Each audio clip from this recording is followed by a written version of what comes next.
नमस्कार, फ्रंटलाइन 24 में आप सबों का स्वागत है। अभी हम एक ऐसे बड़े शख्सियत के साथ हैं जो लगभग 60 वर्षों से अधिक समय तक राजनीति से जुड़े रहे हैं। पंचायत से लेकर संसद तक की सफ़र इन्होंने तय की है और बहुत देश के नामी गामी समाजवादी चिंतक हैं। भाजपा के कई बार सांसद रह चुके हैं, मंत्री रह चुके हैं और पद्म विभूषण से सम्मानित हैं। देश के सर्वश्रेष्ठ सांसदों में इनकी गिनती होती है। कोई ये परिचय के मोहताज नहीं है।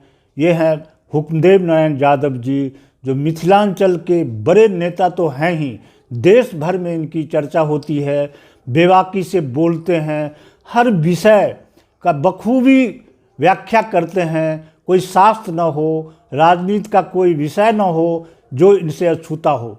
आज हमारे साथ हैं, परिसदन में आए हम इनसे कुछ खास बातचीत करने के लिए, क्योंकि आप काफ़ी अनुभवी हैं। कई सरकार में आप रहे हैं, कई सरकार को देखे हैं, बनते बिगड़ते हर कुछ। अभी जो कुछ घटनाक्रम बिहार में पिछले दिनों हुई है या आगे होने वाली है, फ्लोर टेस्ट होना है, तो ये भाजपा और जदयू का जो मिलन हुआ है अचानक, नीतीश कुमार फिर पाला बदल के भाजपा के साथ गए हैं।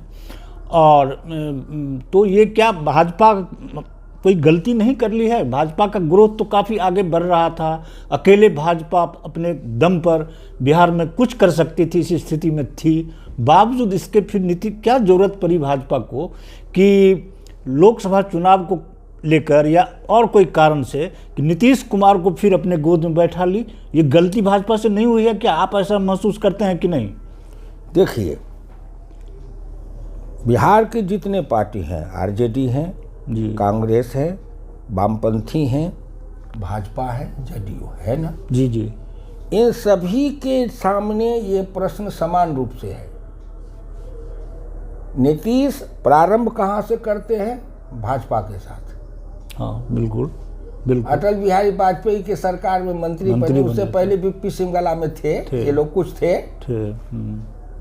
लेकिन असली मायने में चमक जिसको कहते हैं, नीतीश कुमार के जो चमक है जी, घिसा करके चमक जी, तो वो भाजपा में शुरू होता है अटल बिहारी वाजपेयी जी के सरकार से। कहते भी हैं, समय समय पर बोलते भी हैं। तो वहाँ से उसको जो पत्थर था हीरा वाला, उसको घिस पीट करके चमका के भाजपा ने उस पत्थर को घिसते घिसते चमका के कहा हीरा है, हीरा है, हीरा है, हीरा है जी। और वहाँ से लाके 7-8 एमएलए रहते हुए नीतीश कुमार को मुख्यमंत्री बना के कहा कि ये बिहार चलाने वाला एक ही आदमी है पिछड़ा में से जी। फिर हाँ, नीतीश कुमार फिर भाजपा को छोड़ के आरजेडी में चले गए, कांग्रेस वोरेस मिलकर बना लिए। तो जब नीतीश कुमार भाजपा को छोड़ के उधर गए थे, तो यही प्रश्न उनके साथ भी पूछना चाहिए था तब। या वो लोग जब प्रश्न पूछते हैं तो स्वयं अपने से पूछो कि तुम काहे किए थे, तुम काहे किए थे जी। फिर आरजेडी में से नीतीश कुमार फिर भाजपा में आ गए, तो उनसे फिर पूछना चाहिए कि तुम्हारा जो साथ छोड़ दिए थे नीतीश कुमार से, काहे छोड़े थे, क्यों भाजपा में गए? अब फिर भाजपा से फिर आरजेडी, ये अंतिम चरण चुनाव आने वाला है, फिर भाजपा में आ गए। अब बिहार में आरजेडी है, भाजपा है, नीतीश है। ये तीन में से 2 जब मिलेगा तो बिहार में सरकार बनेगी, गणित है जी। नहीं तो लोग कहते हैं राष्ट्रपति शासन लागू कर देते। अरे मूर्ख, राष्ट्रपति शासन लागू करता है जब लिखा हुआ है सुप्रीम कोर्ट का फैसला जी कि राष्ट्रपति शासन लागू होगा फ्लोर टेस्ट के बाद। जब फ्लोर पर अल्पमत में आए तब राष्ट्रपति शासन लागू होगा। हाँ, तो नीतीश कुमार सब फ्लोर टेस्ट में जाते हैं, तो फिर आरजेडी वाला, कांग्रेस वाला कहता कि हम समर्थन देते हैं, तो बहुमत रहता जी। आरजेडी ने कहा अल्पमत है, तो भाजपा ने कहा कि नहीं हम समर्थन देते हैं, नीतीश बहुमत में है।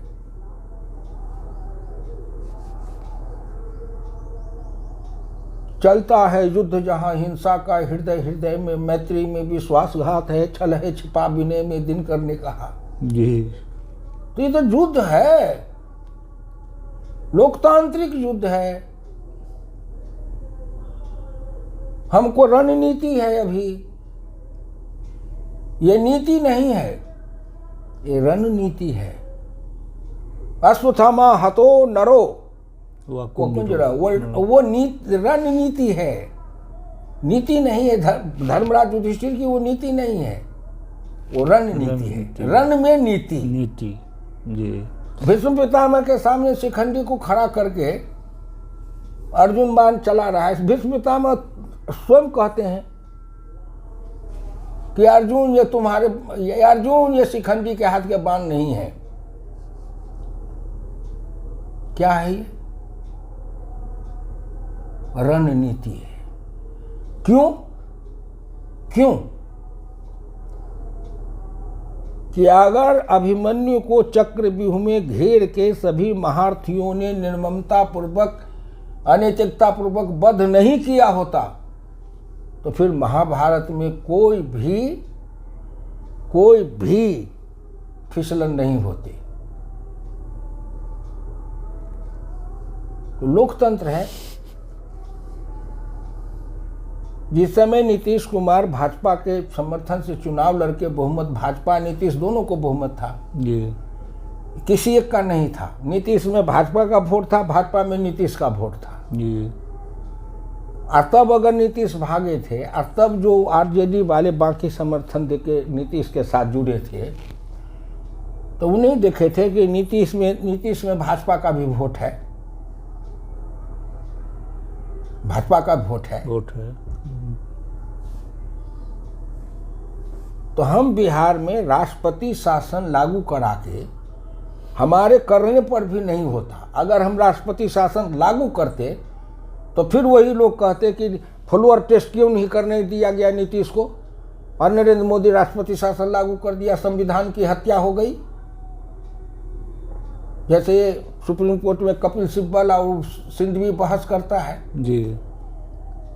आतंकवादी, टेररिस्ट, नक्सलाइट, ये सब के पक्ष में जाके 370 को हटाया सो गलत हुआ। कश्मीर पाकिस्तान के साथ है, ये सब भी आप लोग सुनते हैं ना जी, बिल्कुल। तो जो लोग जिनके सामने में राष्ट्र निष्ठा, धर्म निष्ठा, संस्कृति निष्ठा गौण है, उनके सामने केवल अपने परिवार की निष्ठा, व्यक्ति की निष्ठा, अर्थ की निष्ठा, सुख सुविधा की निष्ठा है। तो ये दोनों के बीच में अभी भारत में महाभारत है, राजनीतिक महाभारत है।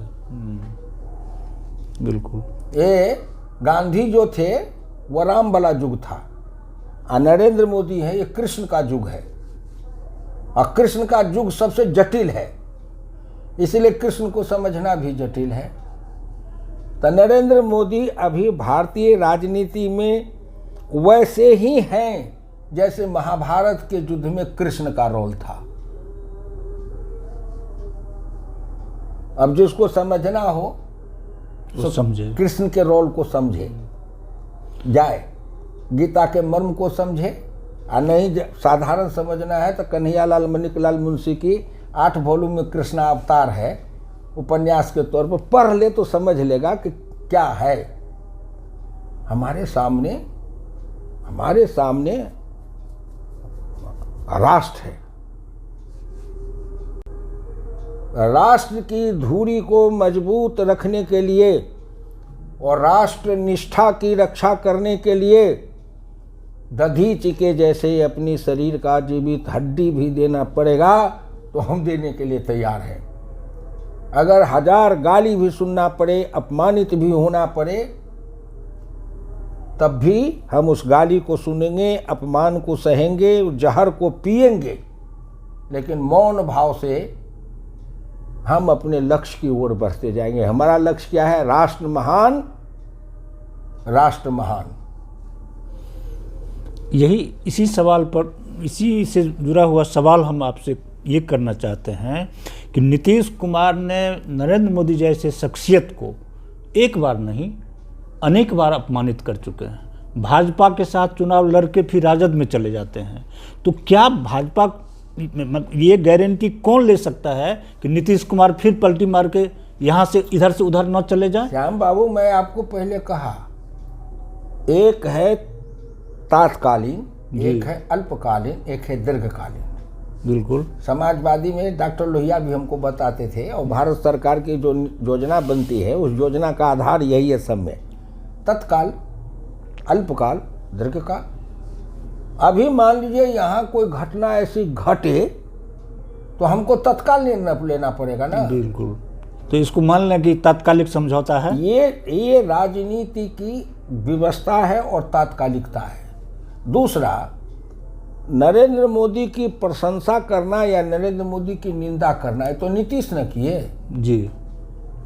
तो ये प्रश्न नीतीश से पूछना चाहिए कि भाई आप प्रशंसा किए थे तब नरेंद्र मोदी का क्यों, और निंदा किए थे तब क्यों, तब क्यों?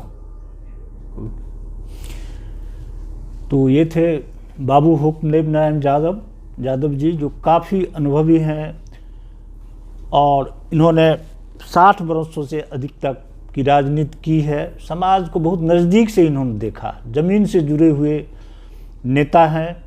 आज भाजपा के संरक्षक मंडल में आ चुके हैं, लेकिन समाजवादी इतने बड़े चिंतक हैं कि इनके जैसा अब बिरले के लोग बचे हुए हैं देश भर में। तो इनसे हमारी बातचीत हुई है, बेबाकी से इन्होंने हर सवाल का जवाब दिया है, काफ़ी चीज़ों की जानकारी इन्होंने दी है। आज बस इतना ही, फिर हम मिलेंगे सर से किसी और विषय को लेकर। देखते रहें फ्रंटलाइन 24।